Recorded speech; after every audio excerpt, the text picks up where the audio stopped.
Srimati Zinat Rahmana Islam's invited lecture. Zinat Rehna Islam is a teacher at Shahjatpur Shorbagan High School, West Bengal, a writer and an activist. She is the founder of Feminism.com and Nari Kuthi, a women-led organization that aims at reviving traditional textile crafts crafted by rural women. She is an expert committee member for the ongoing Ganashunani or public hearing initiative across West Bengal. Ma'am has been also touring the peripheral areas of Murshidabad extensively and has been extending a helping hand to women from low-income groups, helping them get employment or set up small enterprises. She has been chronicling women's issues for many years, and her writings focus on the discrimination and oppression of women in the society and how they have made their mark in society following a brave battle against patriarchy. She asserts the need for a major shift in perception in issues relating to women and human rights. Her gamut of experiences is recorded in the book Lockdown near Dinolipi, which presents the horrifying memories of the lockdown period, at the same time celebrates the victories of marginalized women of Bengal who fought against all barriers and emerged triumphant. So we will start the online invited lecture by ma'am.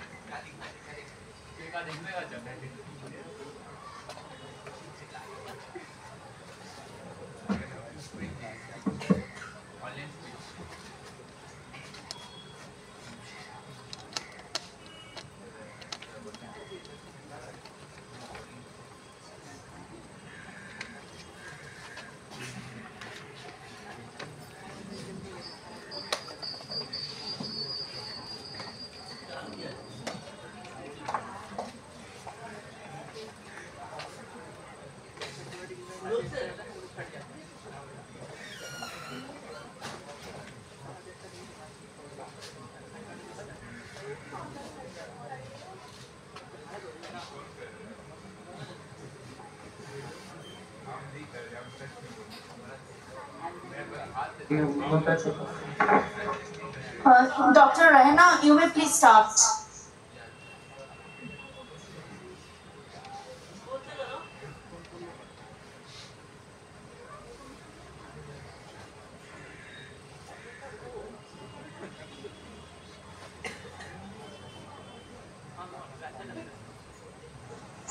Ma'am, are you there?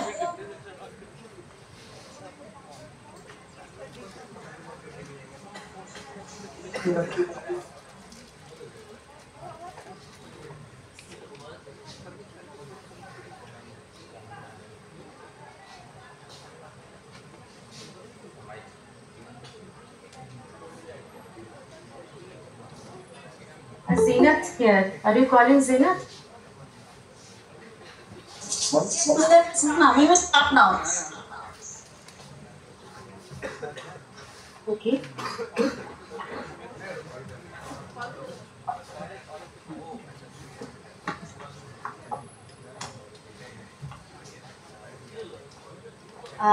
I'm Zinat Rehna Islam from Murshidabad.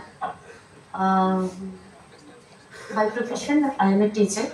Actually, Bangla ইংরেজি কোনটাই বলবো জানা নেই, আমি সেজন্য mix করে শুরু করছি। আজকের যে টপিক আমাদের রয়েছে তাতে যে আলোচনা। Could you please switch on your video?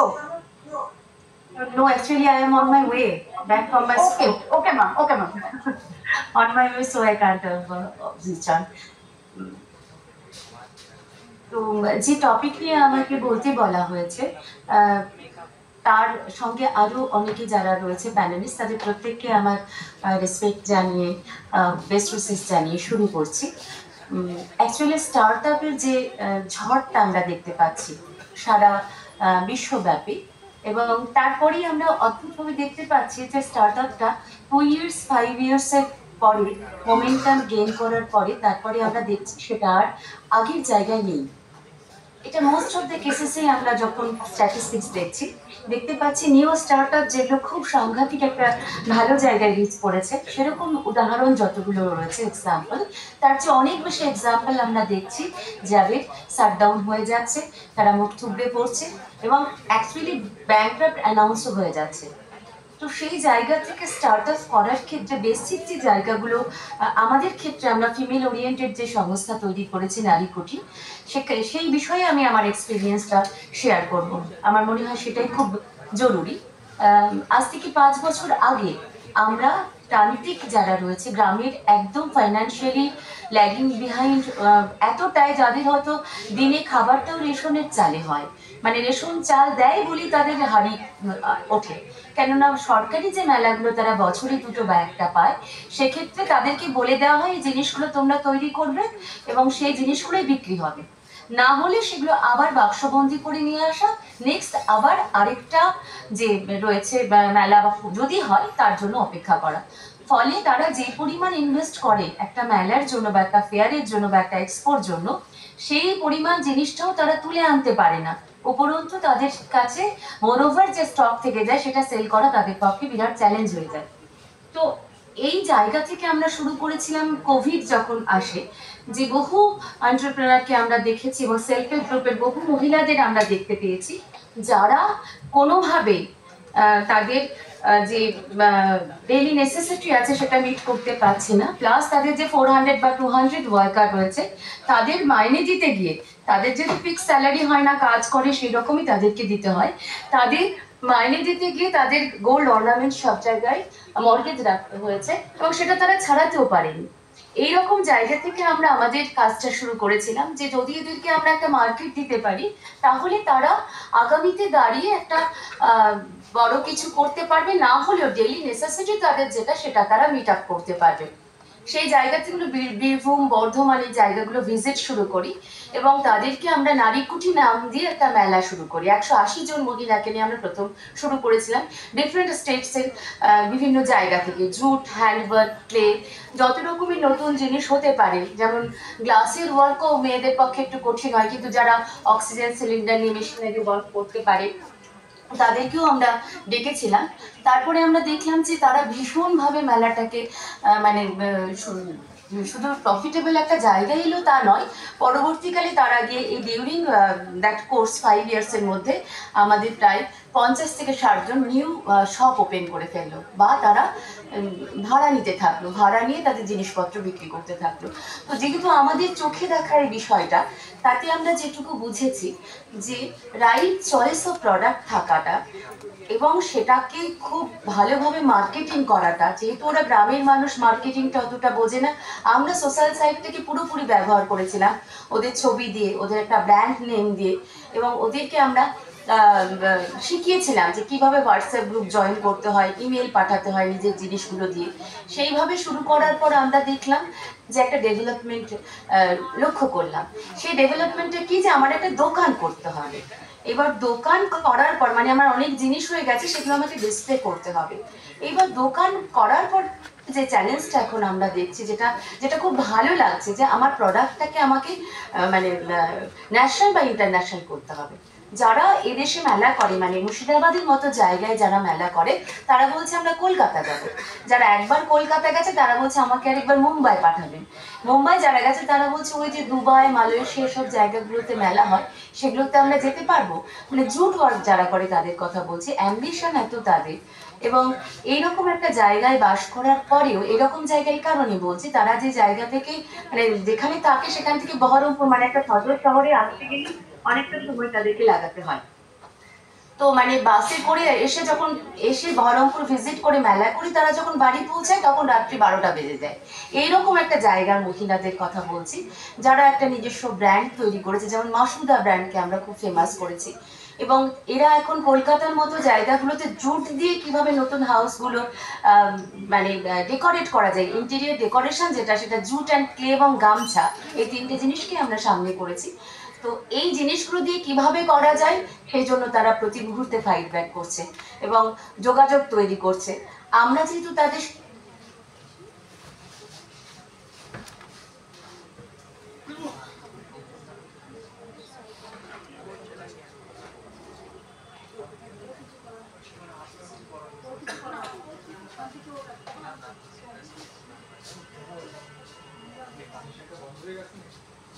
Citizen রয়েছে যাদের মেয়েরা ল পড়ছে, ছেলে হয়তো ভালো জায়গায় মানে অ্যাজ এ সায়েন্টিস্ট মানে কাজ করছে, কোথাও গিয়ে জয়েন করেছে কলেজে। এরকম মহিলাকেও আমরা দেখেছি যারা মাটি দিবসে জুট বিক্রি করছে, তার ছেলে নুরুল নেশা তার নাম, তার ছেলেকে রাষ্ট্রপতি পুরস্কার রিসিভ করছে। তো এইটা যে আমাদের পক্ষে মানে কি বলবো এত আনন্দের ব্যাপার।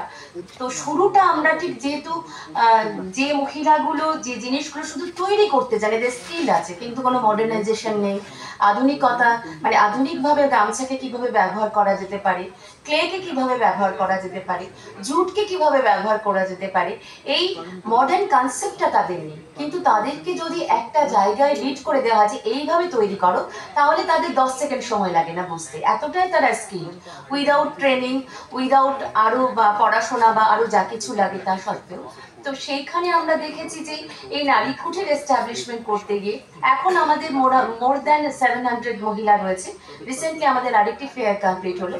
এরা এখন আমরা আগে দুটো করতাম ইনডোর আউটডোর, এখন আমাদের প্রায় 4-5টা করেও তারপরে বিভিন্ন ডিস্ট্রিক্টে ছড়িয়ে যেতে হয়েছে আমাদেরকে, কেননা একটা ডিস্ট্রিক্টে থাকলে শুধু একটা ডিস্ট্রিক্টের জিনিসই প্রমোট হচ্ছে, বাকিদের হচ্ছে না। সেজন্য আমরা নদিয়া, বীরভূম, রাজ্যের আরো যে জায়গাগুলো সুন্দরবন, মেদিনীপুর, বারাসাত এসব বিভিন্ন জায়গার সঙ্গে একযোগে সকলকে এক জায়গায় নিয়ে বসছি। তার ফলে এক জায়গার একটা লোকালিটির জিনিস আরেকটা লোকালিটিতে জনপ্রিয় হচ্ছে, সেটা একটা বড় ব্যাপার।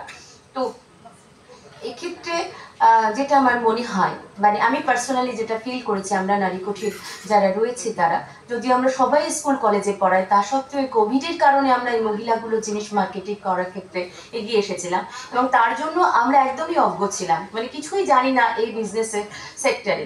সেখানে আমরা বিভিন্ন মানুষের হেল্প নিয়েছি, আমরা মাদ্রাজ আইআইটি থেকে টেক্সটাইল ডিপার্টমেন্টের মানুষের সঙ্গে কথা বলেছি বিভিন্ন জায়গায় যে কিভাবে আমরা মহিলাদেরকে, এই যে পিছিয়ে পড়া প্রান্তিক মহিলা যারা রয়েছেন তারা এতটা স্কিল্ড কিন্তু এতটা লেবার দিতে পারে এবং লেবার এত কম পয়সা যারা অন্যদের দিয়ে আসছে, তাদেরকে আমরা কিভাবে সামনের দিকে এনে একটা সংস্থার মতো করে তাদেরকে বারবার ডেকে তাদের উপার্জনটা বাড়াতে পারি।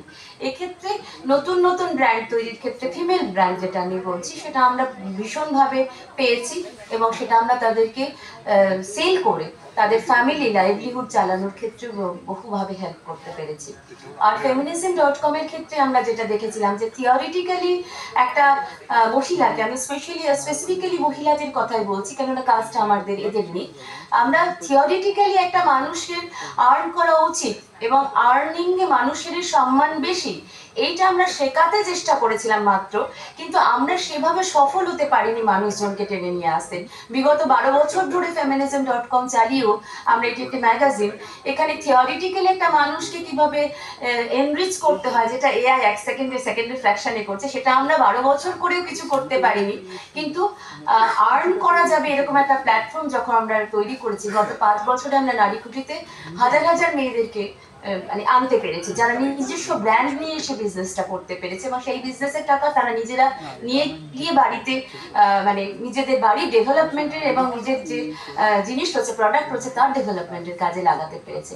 মানে এমন একটা ব্যাপার, কাঁথাটাকেও আমরা খুব প্রমোট করার চেষ্টা করেছি। এবারও আমরা যে কাঁথা নিয়ে ইটালি যাই, মানে এখন ইটালি রাশিয়া পাঠাতে পারছি না সেইভাবে, কিন্তু এরা দুটো স্টিচ শিখে সেই স্টিচ যে দক্ষতায় তারা ইটালি রাশিয়া ঘুরে আসছে, এরকম মহিলাদেরকেও আমরা নিয়ে এসেছিলাম অন্য ডিস্ট্রিক্ট থেকে।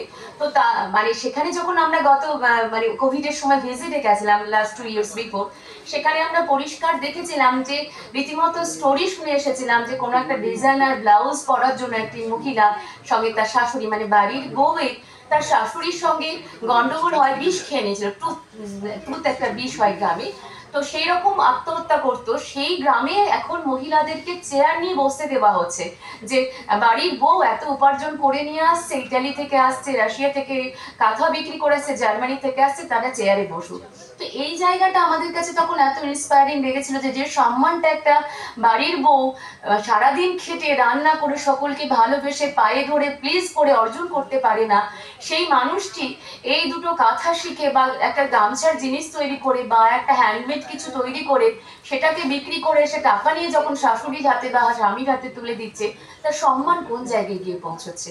তো এই জিনিসগুলো আমরা দেখার পরে ঠিক করেছিলাম যে ঘরে ঘরে, আমাদের স্লোগানই ছিল ঘরে ঘরে বিজনেস ওম্যান তৈরি করা, যারা 100 টাকা থেকে 1000 স্ল্যাব থেকে তারপরে তারা লাখে উঠবে বা এরকম। ইভেন যে সাধারণ মহিলা ঘরে বসে শুধু মেহেন্দি লাগাতে পারে, তাকেও আমরা বলেছিলাম একটা পেজ তৈরি করো, তারপরে আমাদের নারী কুঠির মেলাতে এসে বসো, যেখানে তুমি হাতে মেহেন্দির 100 টাকা দিয়ে এমনি কোনো পার্লার বা কোথাও গিয়ে 500 রুপিস বা 1000 রুপিস রাখবে, তুমি 100 টাকা দিয়ে শুরু করো।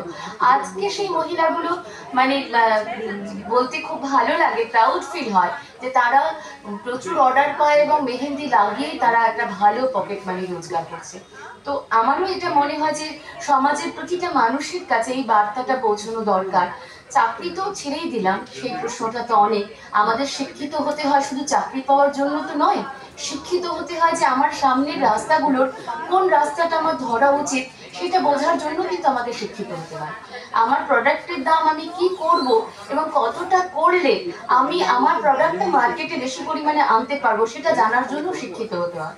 বা একটা ডিজাইন, যেমন সিনথেটিক আইভরির আমাদের একজন লেডি রয়েছে দেবস্মিতা ভাস্কর, যার জিনিসপত্র বিদেশে ভীষণ পপুলার এবং সে নিজের হাতে তৈরি করে। ওয়ার্কার নিয়ে কিছু কিছু কাজ আছে যেগুলো মেল ওয়ার্কার ছাড়া হয় না। তাকে তার ক্ষেত্রেও আমরা একইভাবে দেখেছি, তাকে ডিজাইন তৈরি করতে তাকে ট্রেনিং নিতে হয়েছে। এই ট্রেনিং নেওয়াটা তখনই তার পসিবল হয়েছে যে সে সায়েন্সে গ্র্যাজুয়েট বলে। এই যে আমাদের যে জায়গাগুলি রয়েছে যে এডুকেশনে শিক্ষিত হয়ে চাকরি না পেলে কি করব, চাকরি না পেলে এই কাজটা করব, আমি যেটা পারি সেই কাজটা দিয়ে আমি শুরু করব এবং বাজারের থেকে কম প্রাইসে শুরু করব, যে প্রাইসটাতে আমি আরো বেশি মানুষের কাছে পৌঁছাতে পারবো, যাতে আমার প্রফিটের একটা মার্জিন আমি রাখতে পারবো। আর প্রাইমারিলি যদি আমার প্রফিট না হয়, আমি তো 3-4 বছর প্রফিট মেকিং এর কথা ভাববোই না। তারপরে আমি এমন ভাবে আসবো যাতে আমার প্রোডাক্টটা একদম টপে আসে।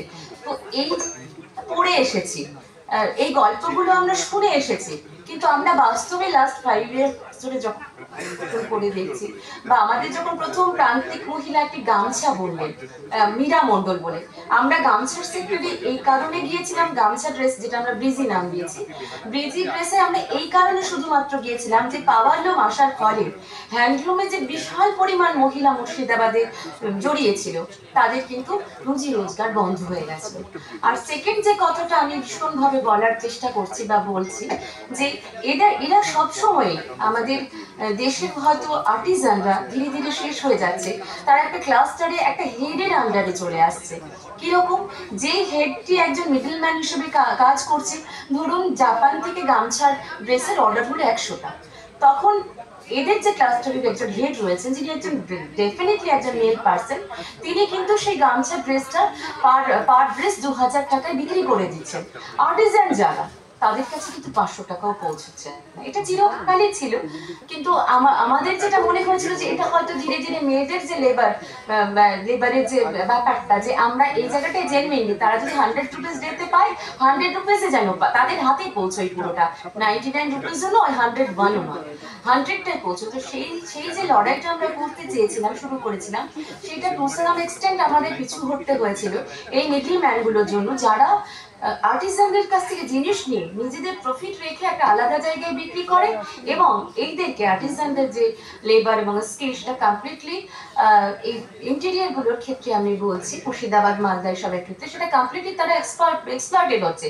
যে মহিলাগুলো ঘরের রান্না বন্ধ করে, বাড়িতে বাচ্চার কেয়ার বন্ধ করে সারাদিন জুট বুনছে বা গামছা বুনে জিনিস তৈরি করছে যে আমি কিছু টাকা পাবো বলে, সেই জায়গায় তাকে কম্প্রোমাইজ করতে হচ্ছে।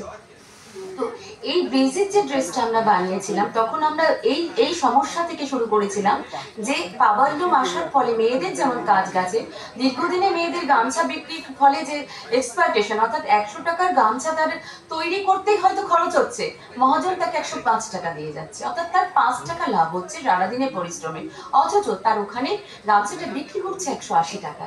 তো এই যে মাঝের যে গ্যাপটা, এই গ্যাপটা আমাদের কাছে মনে হয়েছিল টু সাম এক্সটেন্ট যদি আমরা এখানে বন্ধ করতে পারি, তার জন্য আমরা ব্রিজি ড্রেসের মানে গামছা দিয়ে তৈরি করা ড্রেস, তার সঙ্গে আমরা জুটকে অ্যাড করেছি। তো গামছার যে ব্র্যান্ড আঞ্জিরা, যাকে আমরা মুর্শিদাবাদের সব্যসাচী বলি, ওনাকে মানে যে কোনো ড্রেস পৃথিবীর এনে ফেলে দিলে অন্তত দুদিন যদি সময় দেওয়া যায় উনি কিন্তু সেই ড্রেসটা সেম ওয়েতে আধুনিকভাবে তৈরি করে দেবেন।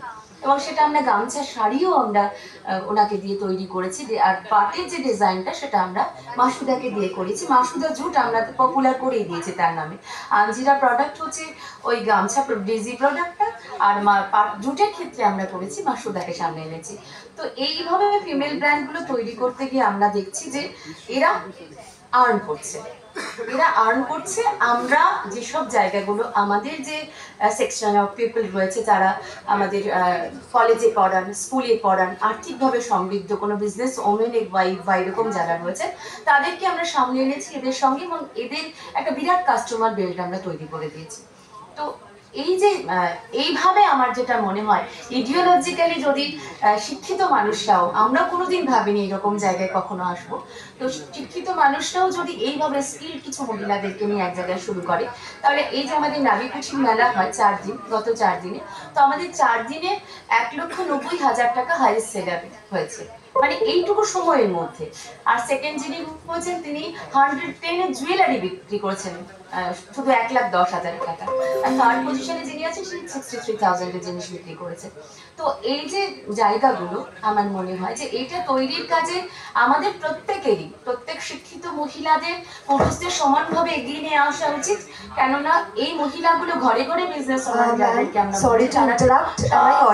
নেমে আসতে হবে তা নয়, তাদেরকে সাপোর্টিং মানে আমাদের জুটি মাসুদা যার কথা বলছি তার সঙ্গে কাজ করার জন্য তো আরো 100 মহিলা রয়েছে। এরকমও যদি থাকে তাহলে মেয়েদের আর্থিক স্বাধীনতার সঙ্গে সঙ্গে তাদের যে ডিসিশন মেকিং এর যে চয়েস, বা আমি আমার মেয়েকে ল পড়াবো, টাকা আমি দেবো, হাজব্যান্ড ঝগড়া করছে প্রতি টাকা আমি দেবো, সরি টু ইন্টারাপ্ট ম্যাম, আমরা পারি তাহলে এটা খুব ভালো হয়। আচ্ছা আমি এটুকু বলি, শেষ করি না। Okay, thank you ma'am for your insights, thank you. So we can move on to the next speaker. He will also be joining online. He's there, I think, right?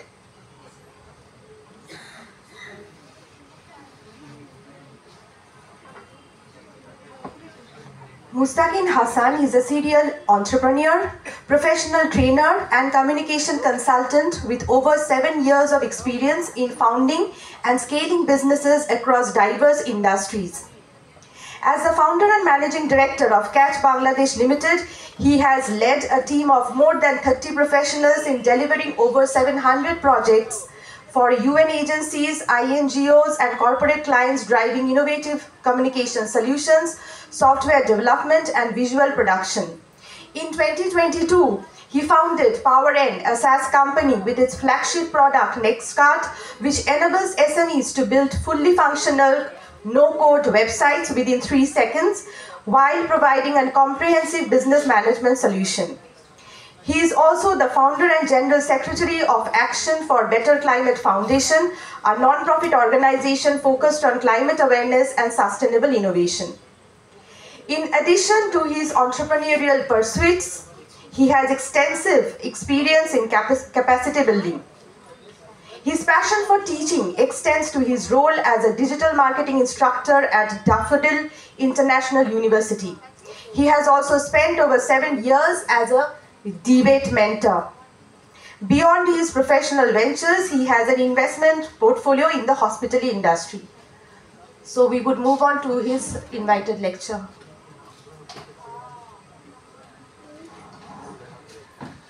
Good afternoon.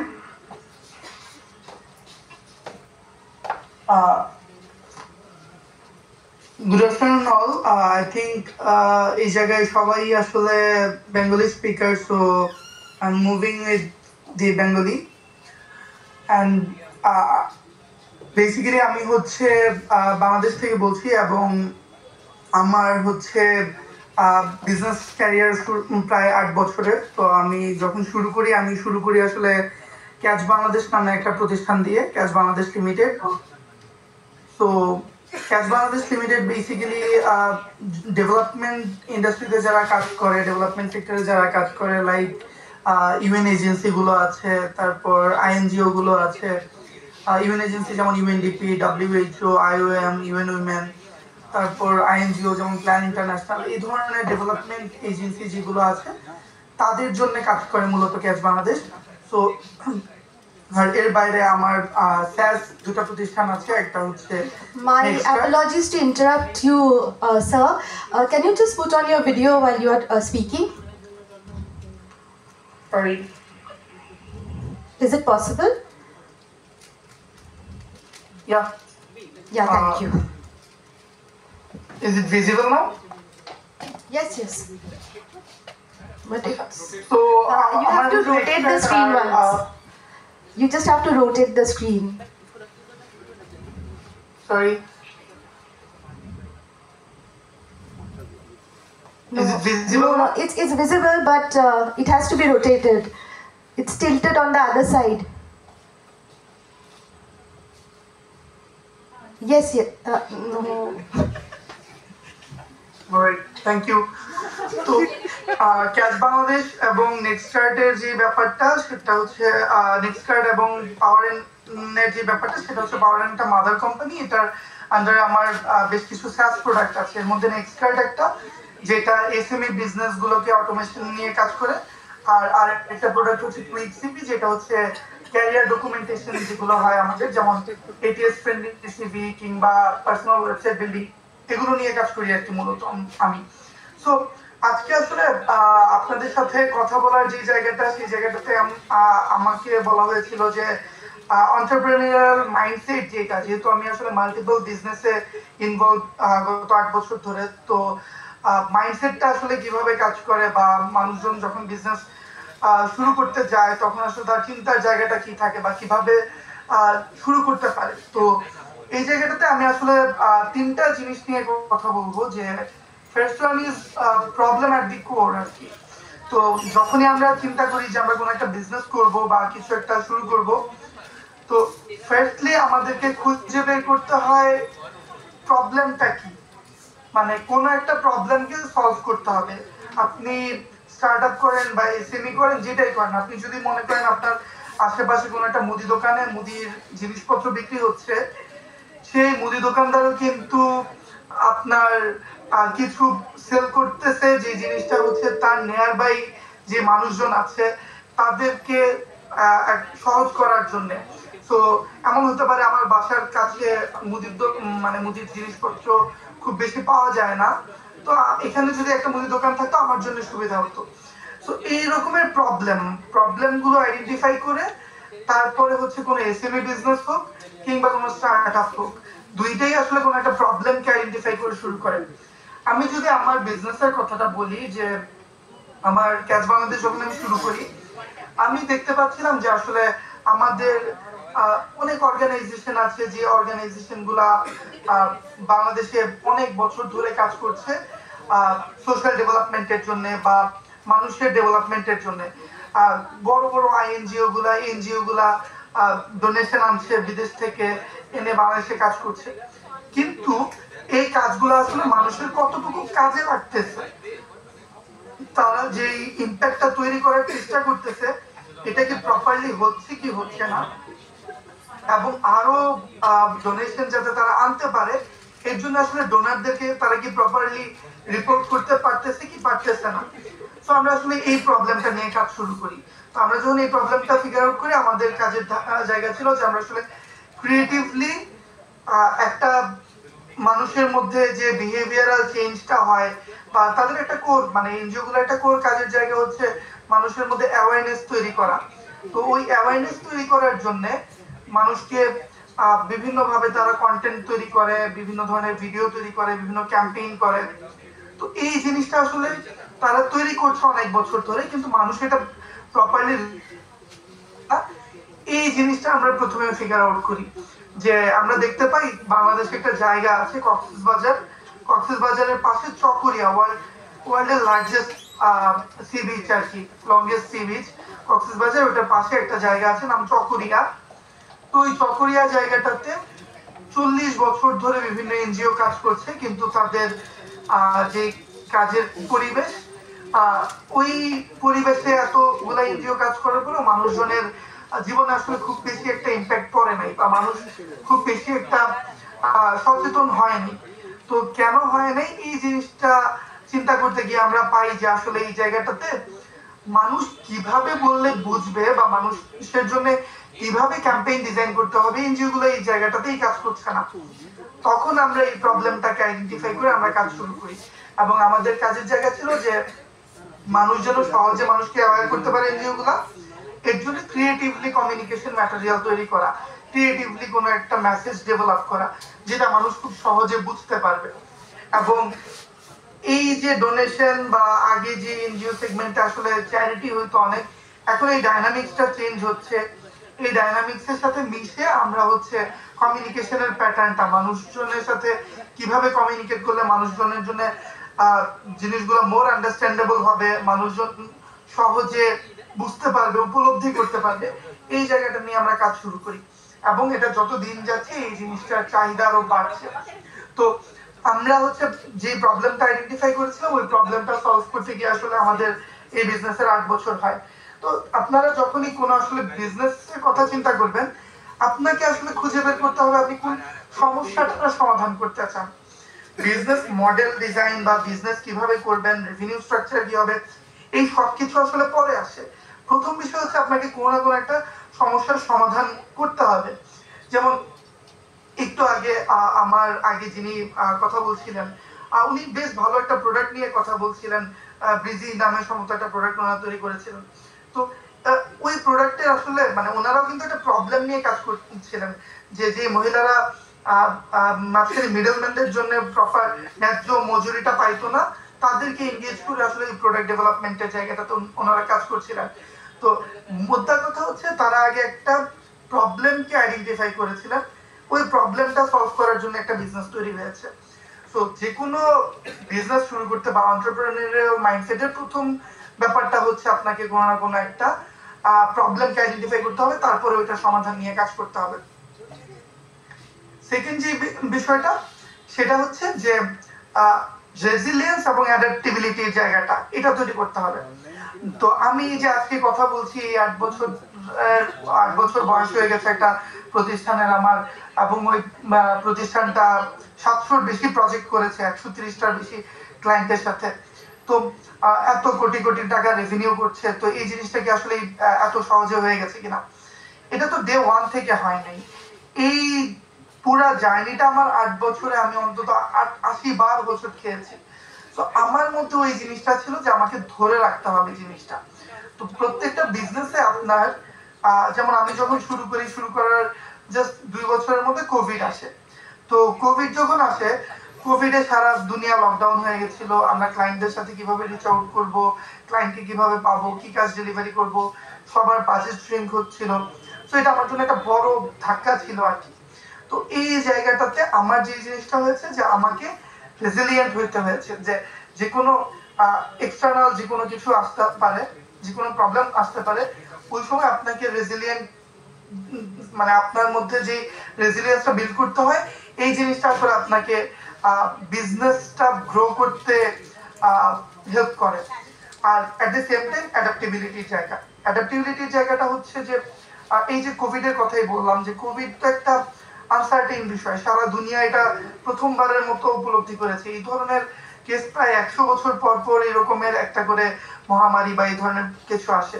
তো এই সময়টাতে আমাদের জন্য, আমার জেনারেশনের জন্য বা আমার স্টেক হোল্ডারদের জন্য এটা কমপ্লিটলি নতুন একটা বিষয়।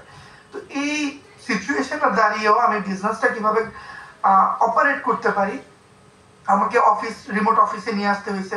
এটা হচ্ছে একটা অ্যাডাপ্টেবিলিটির জায়গা। আমার ক্লায়েন্টদের সাথে যত মিটিং সেটাকে রিমোটলি করতে হয়েছে। আপনারা জানেন যে যখন সামনাসামনি face to face in person কথা হয়, তখন একটা জিনিস রিড করা বা একটা জিনিস নিয়ে বোঝানো যতটা সহজ, অনলাইনে ইট গেটস মোর ডিফিকাল্ট আর কি। তো ওই জিনিসটাতে আমরা আসলে যেটা করতাম যে আমরা আসলে মিটিং এর আগে একটা ডেমো কাজ করে রাখতাম তাদের জন্য, যে ডেমোটা আমরা পাঠাতাম আগে দেখার জন্য। কারণ সামনাসামনি আমি যে জিনিসটা বুঝাইতে পারতাম, হয়তো আমি অনলাইন মিটিং এ সেটা পারবো না। তো এর জন্য আমি আগে একটা ডেমো তৈরি করে রাখতাম, যেটা আমি ওনাদেরকে মিটিং এর আগে পাঠিয়ে দিতাম। এতে যেটা হতো ওনারা আসলে বুঝতে পারতো। তো এই যে অ্যাডাপ্ট করে নেওয়া, মানে আমার একটা প্রবলেম আসছে, প্রবলেমটাকে আমি সলভ করার জন্য একটা ডিফারেন্ট মেকানিজম অ্যাপ্লাই করলাম, অ্যাডাপ্ট করে দিলাম। এই অ্যাডাপ্টেবিলিটিটা হচ্ছে এন্টারপ্রেনারিয়াল মাইন্ডসেটের মানে সেকেন্ড মোস্ট ইম্পর্টেন্ট থিং আর কি। সো ফার্স্ট ওয়ান ইজ হচ্ছে প্রবলেম আইডেন্টিফাই করতে হবে, সেকেন্ড হচ্ছে রেজিলিয়েন্স আর অ্যাডাপ্টেবিলিটির জায়গাটা ইনশিওর করতে হবে, অ্যান্ড থার্ড যদি আমি বলি যে ভিশনটা আসলে বিয়ন্ড সেলস হইতে হবে। মানে সবসময় মনে রাখবেন, যদি আমরা আসলে 100 তলা উঠবো এই চিন্তা করি বা একটা বড় এভারেস্টে উঠবো চিন্তা করি, তাহলে আমি শুরুর পর থেকে মানে যত বড় চিন্তা করব আমি তত দূর আগাতে পারবো। আমি 100 তলা উঠবো চিন্তা করলে হয়তো আমি 10 তলা উঠতে পারবো, কারণ আমার তো ক্যাপাসিটির ব্যাপার আছে। তো এই 10 তলা যখন আমি উঠতে থাকবো আমার ক্যাপাসিটি বিল্ড হইতে থাকবে, কিন্তু আমার ভিশনটা হচ্ছে আমি 100 তলা উঠতে চাই। তো একটা কাজ আপনারা আরো ভালো বুঝবেন, ধরেন প্রথম দিনই কি উসাইন বোল্ট 9.5 সেকেন্ডে 100 মিটার দৌড়াতে পেরেছে? ডেফিনেটলি না। সে যত দিন প্র্যাকটিস করেছে তত হচ্ছে ইমপ্রুভ করেছে। আমরা যত বেশি ওয়ার্কআউট করি আমাদের বডি তত বেশি ফ্লেক্সিবল হয়, আমরা তত বেশি স্পিডে দৌড়াতে পারি বা আমরা অ্যাডাপ্ট করতে পারি, আমাদের ক্যাপাসিটি বাড়ে। তো সেম জিনিসটা আসলে এই জায়গাতেও আমরা যখন ওই 100 তলার ভিশন রেখে আমি প্রতিনিয়ত 10 তলা ওঠার চেষ্টা করবো, আস্তে আস্তে দেখতে পারবো যে আমি একদিন আসলে 15 তলা উঠে গেছি, আরেকদিন দেখতে পারবো যে আমি 20 তলা উঠে গেছি, এরকম করে আমি এক সময় হয়তো বা 100 তলা উঠতে পারবো। সো ভিশনটা অনেক বড় হওয়াটা ইম্পর্টেন্ট, মানে অনেক বড় ভিশন থাকলেই কেবল আপনি আগাতে পারবেন। আবার এটার সাথে আরেকটা জিনিস খুব ইম্পর্টেন্ট, যে ফিজিবল হওয়া। মানে শুধু তো ভিশন থাকলে হবে না, ভিশনটাকে আপনি কিভাবে অ্যাচিভ করবেন এইটার জন্য একটা ফিজিবল প্ল্যান করতে হবে। সো এই তিনটা জিনিস আমার মনে হয় এন্টারপ্রেনারিয়াল মাইন্ডসেট তৈরি করার জন্য খুব ইম্পর্টেন্ট।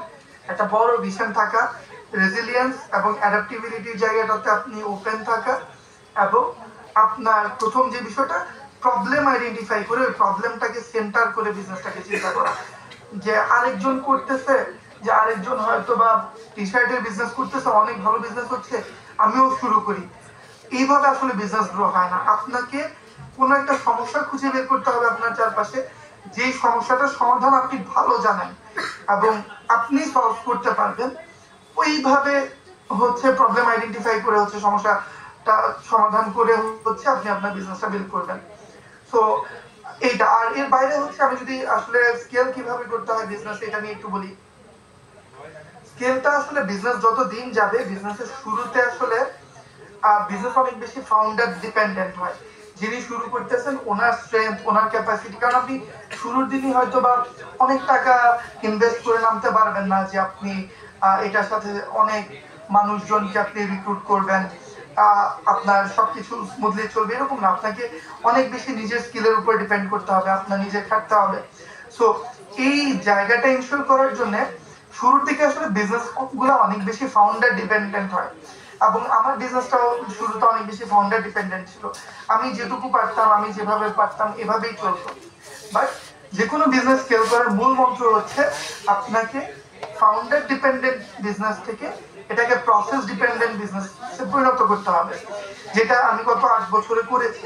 প্রতি বছর আমি আমার উপর ডিপেন্ডেন্সি কমিয়ে একটা সিস্টেম বিল্ড করেছি বা একটা প্রসেস বিল্ড করেছি, যে আমি না থাকলেও যেন এই প্রসেসে কাজটা হয়ে যায়। যেমন আগে হয়তো বা আমি প্রপোজাল লিখতাম আমার ক্লায়েন্টদের জন্য, এরপরে আমি প্রপোজালের একটা স্ট্রাকচার ডিফাইন করেছি, আমি 3 জনকে ট্রেন করেছি, আমি যদি নাও থাকি ওই 3 জন প্রপোজালটা যেন আগায় নিতে পারে। আবার এই 3 জনের দায়িত্ব হচ্ছে তারপরে 2 জনকে ট্রেন করতে থাকা, যেন তাদের মধ্যে থেকে কেউ চলে গেলে আরেকজন এসে সেম স্ট্রাকচার সেম প্যাটার্নে প্রপোজালটা কন্টিনিউ করতে পারে। তো দিনে দিনে যত বেশি দিন যাবে আপনি আসলে বিজনেসের ভলিউম বড় হলে একা সবকিছু করতে পারবেন না। তো বিজনেস স্কেল করতে হলে আপনাকে প্রসেস ডিপেন্ডেন্ট বিজনেস থেকে, মানে ফাউন্ডার ডিপেন্ডেন্ট বিজনেস থেকে এটাকে আসলে প্রসেস ডিপেন্ডেন্ট বিজনেসে পরিণত করতে হবে। তো এটুকুই আসলে, আমি খুবই দুঃখিত, আমি আসলে আরো অনেক কিছু ছিল বলার মতো, কিন্তু আমি যেহেতু বাংলাদেশ থেকে জয়েন করেছি, আমার সাথে সময় নিয়ে আসলে একটু আমার একটা 2টা থেকে মিটিং ছিল বাংলাদেশ সময়, যদি অলরেডি এটা 2:30 বেজে গেছে, একটু যেহেতু দেরি হয়েছে আপনাদের সেশনটা শুরু হতে, আমার জন্য একটু ডিফিকাল্ট আজকে আসলে আরো বেশি কন্টিনিউ করা। বাট ভবিষ্যতে কোনো একদিন হয়তো আবার সুযোগ হলে দেখা করবো। যদি আপনাদের আরো কোনো প্রশ্ন থাকে, আমি 3টা প্রশ্ন নিতে চাই যদি থাকে। Okay, thank you sir for this enriching session. ধন্যবাদ আপনাকে। কারোর কোনো ও এই আনমিউট আনমিউট কেউ কি একজন থ্যাংক ইউ স্যার present করবে? For this enriching session. ধন্যবাদ আপনাকে। কারোর কোনো কি প্রশ্ন আছে? কারোর কোনো রকম কোনো প্রশ্ন যদি থাকে স্যার একটা দুটো কোয়েশ্চেন নিতে রাজি আছেন, আর না হলে আমরা এখানে এটাকে কনক্লুড করব and we will move on to the next session. Anybody has any query regarding whatever sir has spoken? No sir, there isn't any query. Thank you for your session.